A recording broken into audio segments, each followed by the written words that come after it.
জয় বড়মা বলে ভিডিওটা স্টার্ট করলাম। শুনেছি বড়মা না চাইলে বড়মার কাছে যাওয়া যায় না। অনেক দিন ধরে ভাবছিলাম যে বড়মার কাছে যাব, ফাইনালি সেই দিনটা চলেই আসলো। সেদিন ছিল বৃহস্পতিবার, সকাল 4টার সময় উঠে রেডি হয়ে গেছিলাম, যেহেতু অনেক ভিড় হয় তার জন্য আমরা অনেক সকাল সকালই যাচ্ছিলাম। আর যেহেতু আমরা অনেক সকালে যাচ্ছিলাম, এই টাইমে কিন্তু আমরা একদমই গাড়ি পেতাম না, তার জন্য কিন্তু আমরা সাইকেল নিয়ে যাচ্ছিলাম আমাদের স্টেশন পর্যন্ত। আর আমরা কিন্তু যাচ্ছি 3 বন্ধু। আর এদিকে কিন্তু আমরা আমাদের বাতকুলা স্টেশনে কিন্তু পৌঁছে গিয়েছি। আর এই যে আমার 2 বন্ধু, আর আমরা কিন্তু 3 জনে মিলেই যাচ্ছিলাম। আর যেহেতু আমাদের 5:30টার সময় ট্রেন, তো ট্রেনের জন্য আমাদের এখন অপেক্ষা করতে হবে। এদিকে কিন্তু আমাদের ট্রেনও চলে এসেছে, আর ট্রেনের জন্য বেশিক্ষণ অপেক্ষা করতে হয়নি। তো চলো ট্রেনের ভিতরে উঠে পড়ি। আর এদিকে কিন্তু আমরা ট্রেনে উঠেও গিয়েছি। তো চলো একদম ডাইরেক্ট চলে যাব এখন নৈহাটি।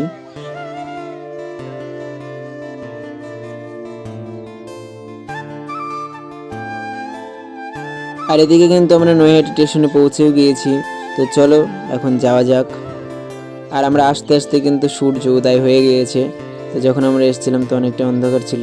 তো চলো এখন আমরা লিফটে করে যাব উপরে। আর তোমাদের একটা কথা বলে দিই, নৈহাটি কেউ যদি বড়মার কাছে পুজো দিতে আসে তাহলে কেউ টুকটুকিতে উঠবে না, কারণ স্টেশন থেকেই হাঁটতে হাঁটতে চলে যাওয়া যায়।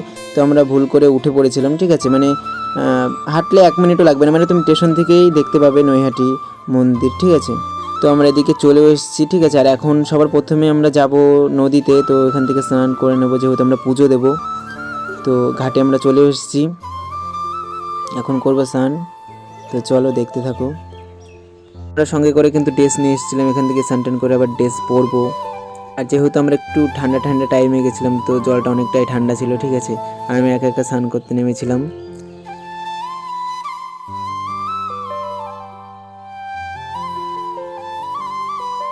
তো আমরা স্নান টান করে রেডি হয়ে গেছিলাম। আর এদিকে একটা ঠাম্মা হচ্ছে আমাদের তিলক পরিয়ে দিচ্ছিল, বড়মার যে তিলকটা হয়।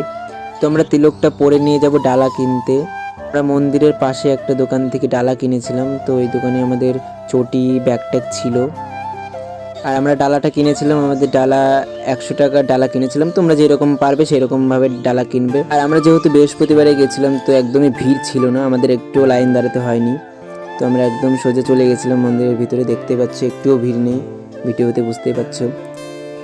আর আমি বলবো তোমরা বৃহস্পতিবারে আসবে, কারণ বৃহস্পতিবারটা ফাঁকাই থাকে।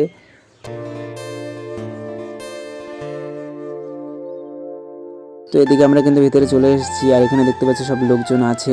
তো সবার প্রথমে সামনের লোকজন ওরা পুজো দিয়ে চলে যাবে, তারপরে আমরা পুজো দেব। আর বড়মার কাছে গেলে আগে ভিডিও করতে দিতে, এখন খুব কম করতে দেয়, মানে দূরের থেকে করতে পারবে, কাছের থেকে সেরকমভাবে করতে দেয় না। তো যাই হোক, তাও আমরা করেছিলাম ভিডিও, কাছের থেকে করেছিলাম, তো মানা করে দিয়েছিল আমাদেরকেও, তার জন্য কাছের থেকে আর বেশি করা হয়নি ভিডিও। আর এখানে সামনে দড়ি ধরে রাখে, সামনে কিছু কিছু করে লোক যায় আর তারা পুজো দিয়ে দেয়, তারপরে আবার পেছন দিকে লোক ছাড়ে। সত্যি বলতে বড়মার কাছে এসে খুবই ভালো লাগলো, যারা এসেছে তারা তো জানোই। সত্যি বলতে খুবই ভালো লাগলো আমার। আমার অনেক দিনের ইচ্ছা ছিল যে বড়মার কাছে পুজো দিতে যাব। আর আমার ভিডিও আমি এখানেই শেষ করছি। ভিডিও যদি ভালো লেগে থাকে তাহলে একটা লাইক করে দিও, আর কমেন্টে বলে যেও জয় বড়মা। আর আমার পুজো দেওয়া হয়ে গেছিলো।